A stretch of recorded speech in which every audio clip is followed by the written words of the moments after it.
सूर्य, चंद्रमा, पृथ्वी, ग्रह, नक्षत्र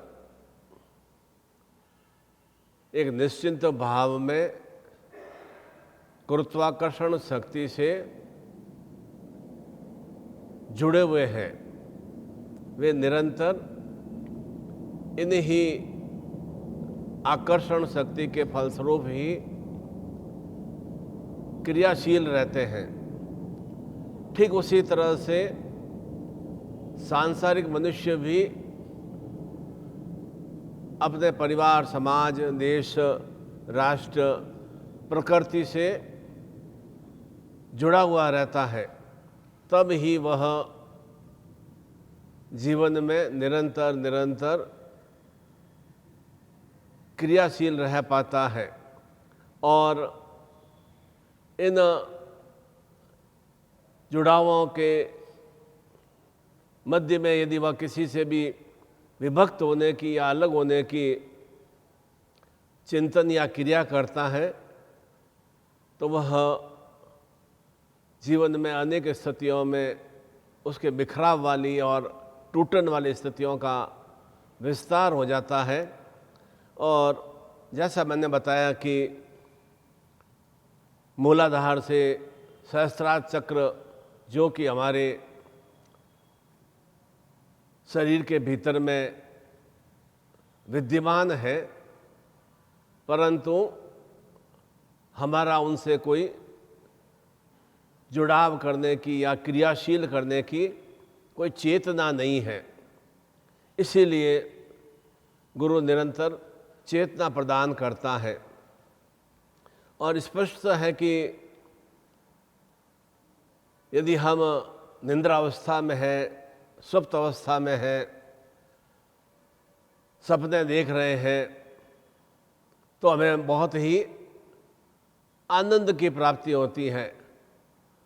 और इसके विपरीत यदि हमें कोई जगाने की क्रिया करता है, चेतना प्रदान करने की चिंतन देता है, तो हम बहुत अधिक बौखलाहटपूर्ण स्थिति में आ जाते हैं। हम असहज से बन जाते हैं, क्योंकि हमने अपनी शारीरिक, मानसिक, आत्मिक क्रियाओं को एक निश्चिंत ढांचे में ढाल दिया है और उसमें हम कोई परिवर्तन करने की चेष्टा नहीं करते।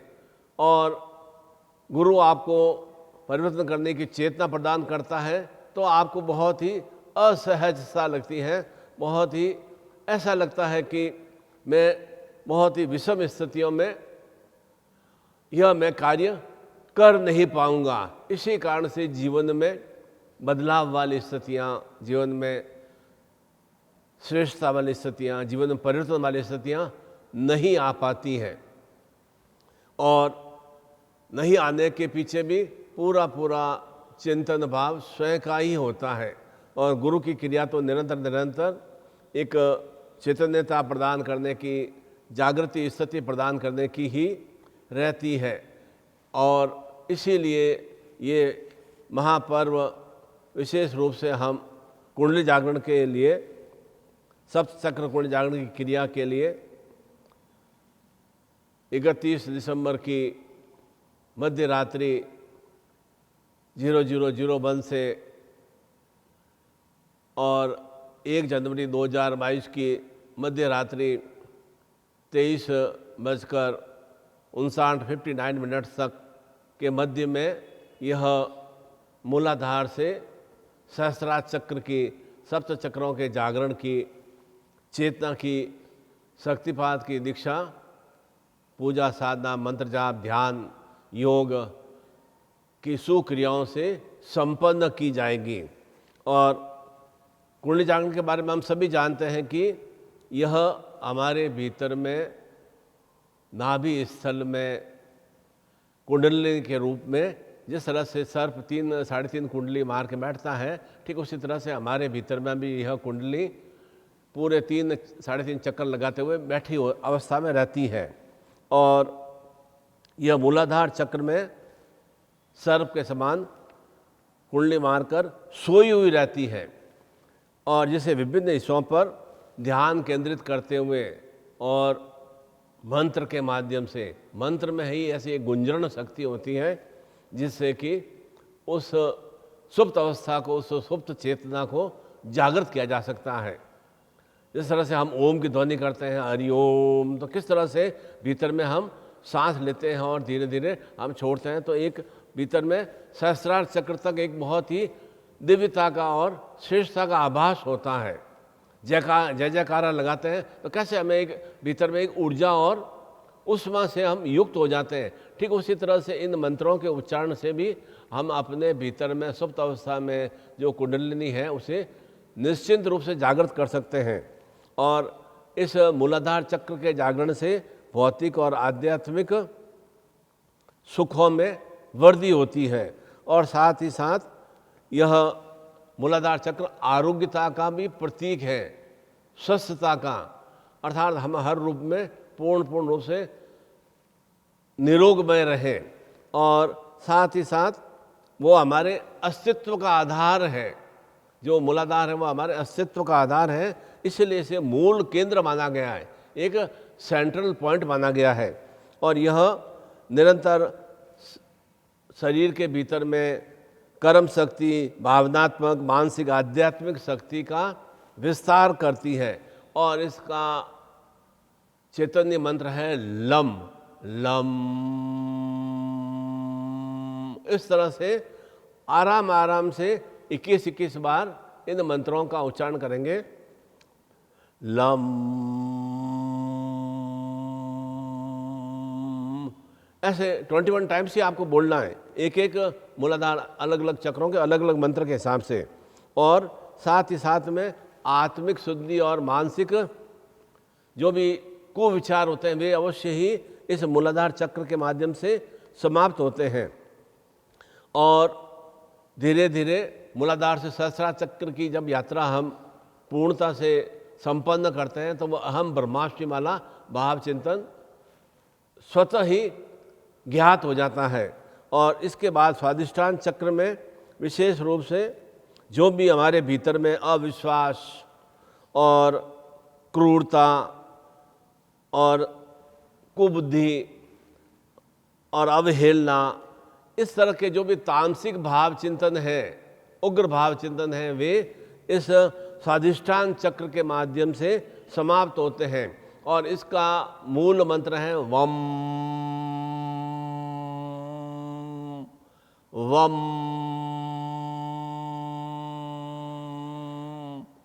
वम। इस तरह से आप 21 बार इस स्वाधिष्ठान मंत्र का चक्र जागरण के लिए उच्चारण करते हैं तो निश्चित रूप से एक सुश्रेष्ठ भावना की वृद्धि होती है। और साथ ही साथ यह हमारी अकारण ही जो इंद्रियां हैं, जो अनगल क्रियाओं की ओर क्रियाशील रहती है, उसे वह नियंत्रित करती हैं, संयमित करती हैं। और साथ में विशेष रूप से पार्श्विक वृत्तियों से हमें पशुतावर्त, पार्श्विकता का मतलब जो भी पशुतावत क्रियाएं करते हैं उससे हमें एक निवृत्ति प्रदान होती। क्रूरता, अविश्वास, भीतर में क्रोध, उन्माद, ये सभी पशुतामय स्थितियाँ, हिंसकमय स्थितियाँ हैं। उन हिंसकमय स्थितियों से हमें निवृत्ति की प्राप्ति होती है। और इसके बाद मूलाधार स्वाधिष्ठान के बाद मणिपुर चक्र, यह ऊर्जा का सबसे बड़ा सेंट्रल पॉइंट है। और इसी से सारे शरीर को ऊर्जा की प्राप्ति होती है और विस्तार भी होता है, पूरे शरीर में वह ऊर्जा का विस्तार करता है। और यह नाभि में स्थित होता है और इससे ईर्ष्या, विषाद, तृष्णा, मोह, घृणा, भय जैसे भाव समाप्त होते हैं। अकारण हम डर भय से युक्त रहते हैं, अकारण हम मोह माया के चिंतन में भाव में बने रहते हैं, अकारण ही हमारे भीतर में इन को विचार आते रहते हैं, उनसे हमें निवृत्ति की प्राप्ति होती है। और इसका प्रभाव उत्तरोत्तर आगे जाकर मणिपुर चक्र पर निश्चित रूप से चैतन्यमय स्थिति में क्रियाशील होता है। और इसका चक्र का मंत्र है रम। सब में म की ध्वनि है, रम रम।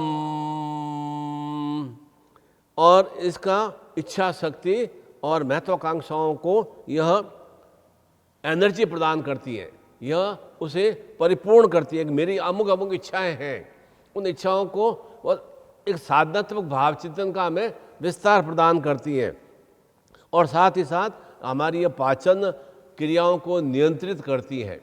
और इस तरह से मूलाधार, स्वादिष्ठान, मणिपुर चक्र के साथ में अनाहत चक्र से जो भी चिंताएं हैं, जो अणगल हम क्रियाओं की ओर गतिशील हैं और भीतर में विकलता है, अहंकार की भावना है, कपटता है, तर्क कुतर्क की भावना है, ये सब वृत्तियाँ हमारी समाप्त होती हैं। और यह अनाहत चक्र हृदय भाव में स्थित रहता है। हृदय भाव में शुद्ध विचार और शुद्ध चिंतन आता है। तो शुद्ध चिंतन भाव से एक सुश्रेष्ठ कर्म करने की ओर हम क्रियाशील होते हैं। और एक सद चिंतन से अकारण ही अणगल जो भाव चिंतन आ रहे हैं, अणगल जो जीवन में क्रियाएं हो रही है, हमारा ध्यान चिंतन उस ओर से पूर्णतः से निवृत्त हो जाता है। और इसका मंत्र है यम यम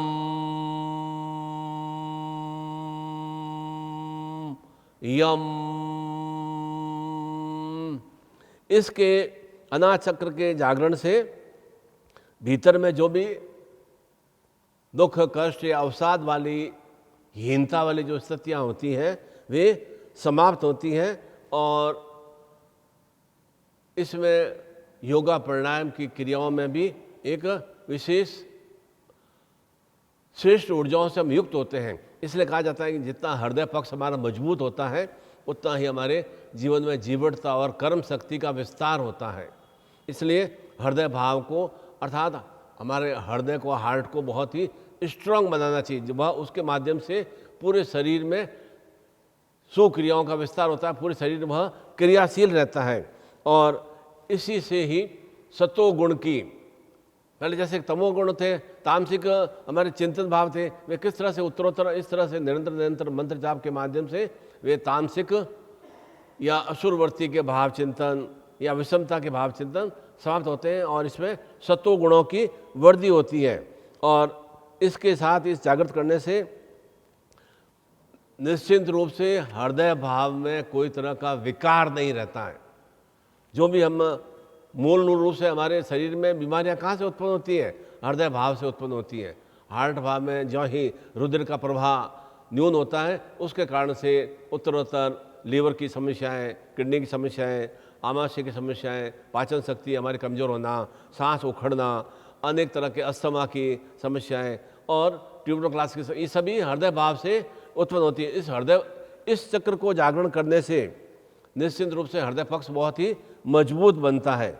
और साथ ही साथ में थोड़ा प्रयास करें कि रात्रि में सोने से पहले भी इस तरह के 5-5 बार, 3-3 बार इन मंत्रों का अवश्य उच्चारण करने से एक भीतर में सद चेतना का भाव चिंतन आता है। और इस चक्र के जागरण होने से जो भी हमारे भीतर में कपट, हिंसा, मोह, दंभ, अविवेक, अहंकार है वह समाप्त होता है। जो कुछ भी जीवन में विषम स्थितियाँ हमने भीतर में आत्मसात की है, पूर्ण रूप से उसे हम कुभोग के रूप में हम स्वयं भोगते हैं और उसका कुफल हमें स्वयं को ही प्राप्त होता है।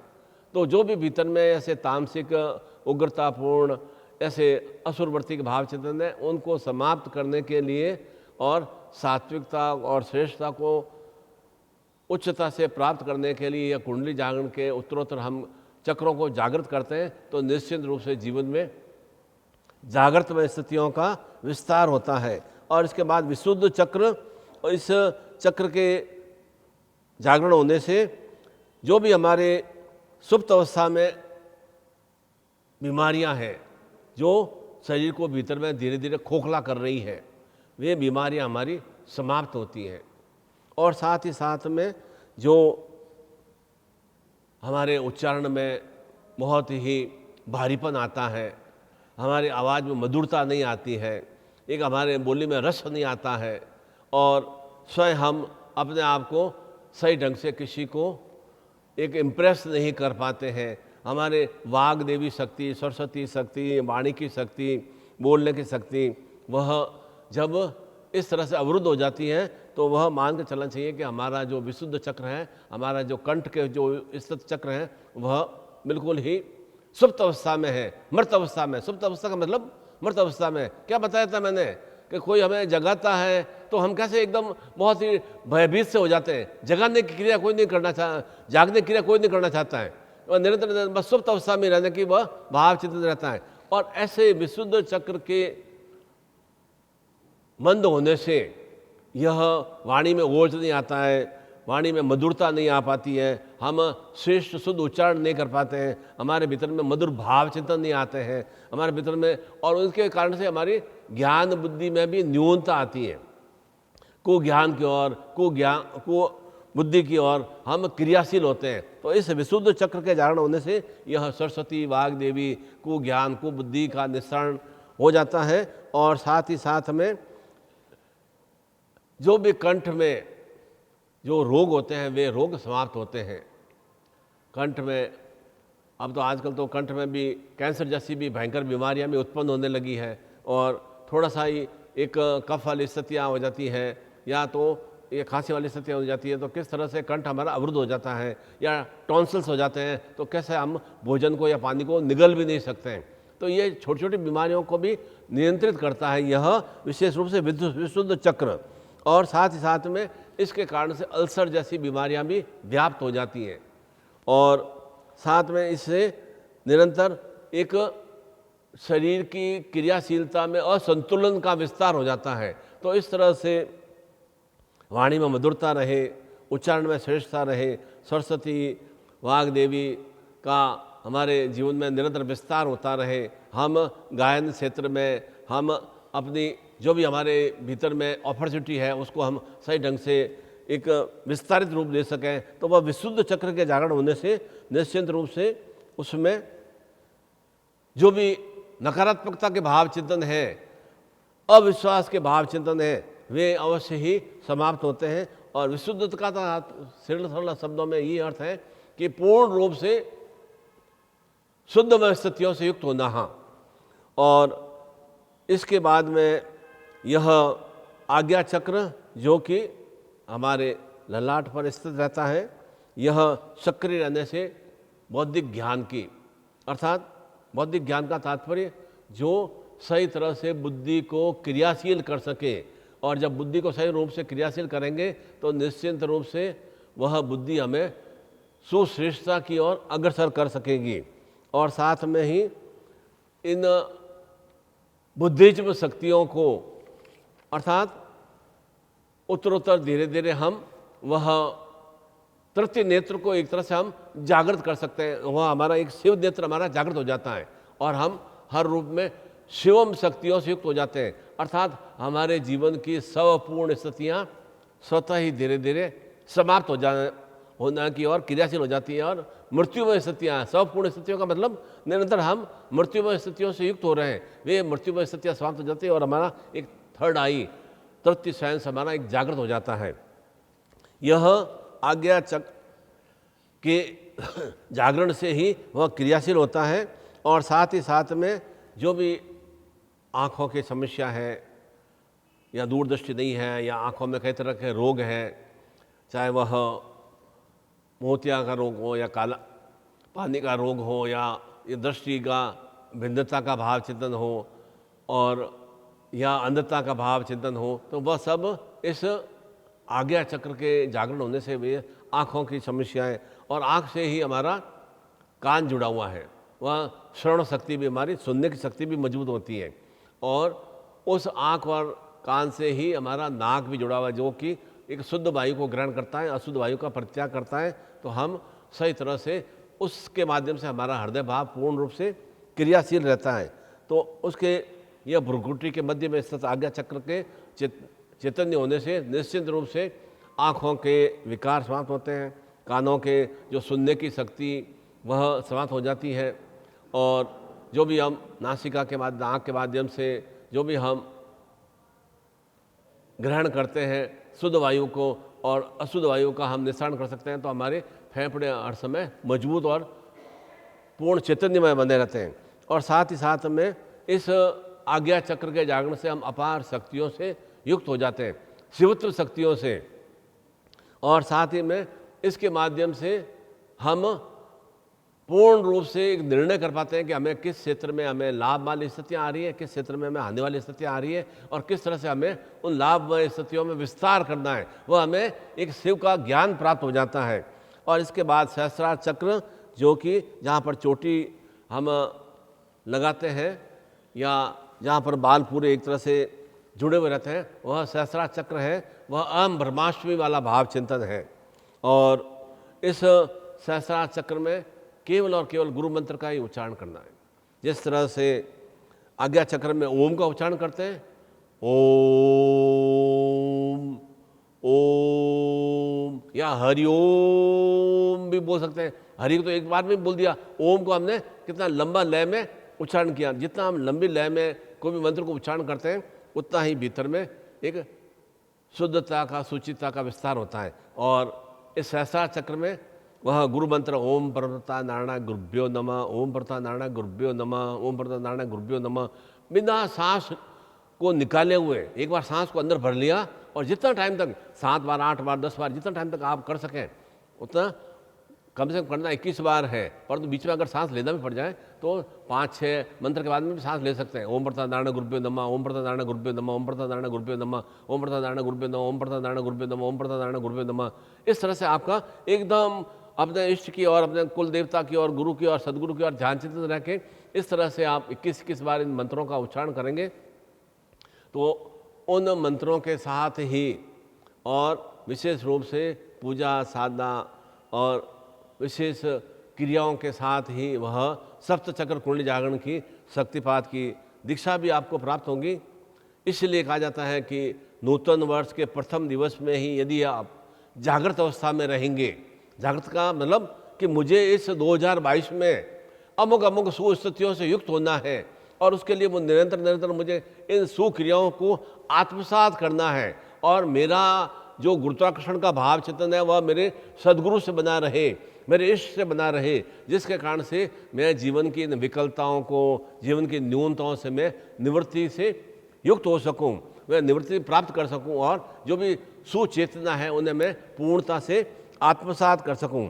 और इस सहस्त्रार चक्र में केवल और केवल सदगुरु का ध्यान चिंतन करना है।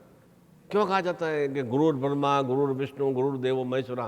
पहले भी मैंने आपको पिछले बार में बताया था कि किस तरह से महिषासुर का नाश करने के लिए शक्ति की उत्पत्ति की, और सभी देवी देवताओं ने अपना अस्तित्व प्रदान किए। और क्यों कहा जाता है गुरु ब्रह्मा, कि आप ही वह ब्रह्म स्वरूप में हैं, वह सृष्टि के निर्माण करता है, आप ही सृष्टि के पालन करता है, आप ही सृष्टि के पूर्णता करता है, और आप ही सभी देवों के देव हैं। इसलिए इस सहस्त्रार चक्र को जागरण करने के लिए या मूलाधार से जो भी सप्त चक्र को जागरण करने के लिए केवल और केवल अपने सदगुरु का ध्यान चिंतन करना है, तो निश्चित रूप से उत्तरोत्तर आप में एक नूतन वर्ष के प्रथम दिवस से ही बहुत ही सुपरिवर्तन आ जाएगा, और स्वतः ही भावचिंतन आएगा कि मैं भीतर में एक सामान्य स्थिति से बहुत ही उच्चतम स्थिति की ओर क्रियाशील हो रहा हूँ। वह एक सच्चिदानंद का भाव चिंतन आएगा, वह सत्यचित आनंद का भाव चिंतन आएगा, और ऐसा ही जीवन में सत्य चित्त और आनंद रहे।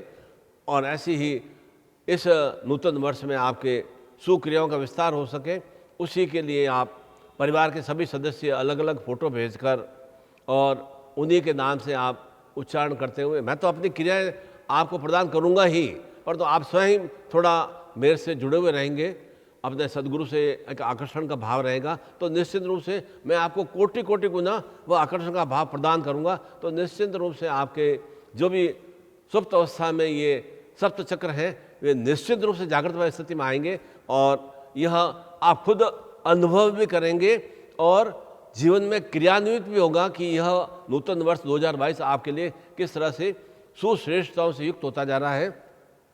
और ऐसे ही मैं इस नव वर्ष के प्रथम दिवस पर आपको इस कुंडली जागरण के सब चक्रों के जागरण हेतु शक्तिपात दीक्षा के लिए वह पूर्ण आशीर्वाद प्रदान कर रहा हूँ कि निरंतर आप जागृत अवस्था में रहें। सुप्त अवस्था में तो हम सब भी जानते हैं कि जो सोई अवस्था में रहते हैं, सुप्त अवस्था में रहते हैं, तो वह तो उन्हें तो जगाना, जो हमारे माता पिता चले गए संसार से, जो भी हमारे भाई बंधु चले गए, वे तो पूर्ण रूप से एक सुप्त अवस्था में है, उन्हें तो आप किसी भी स्थिति में जगा नहीं सकते हैं, परंतु आपका जुड़ाव सदगुरु से है, सदगुरु का जुड़ाव आपसे है। आपको एक चैतन्य बनने के लिए स्वयं थोड़ा सा भीतर में वह जो अग्नि तत्व तो पूर्ण रूप से विद्यमान है, उसे थोड़ा सा जो ऊपर राख है उसे हटाने की क्रिया करना है। वह जागृत हो जाएगी, वह चैतन्य हो जाएगी, तो भीतर में वह ऊर्जा से परिपूर्ण हो सकेंगे और निश्चित रूप से इन सप्त चक्रों के जागरण से एक असीम चेतना से, असीम ऊर्जा से युक्त होंगे। ऐसी मैं आप सभी को शुभ मंगलमय कामना प्रदान करता हूँ। हरि ओम।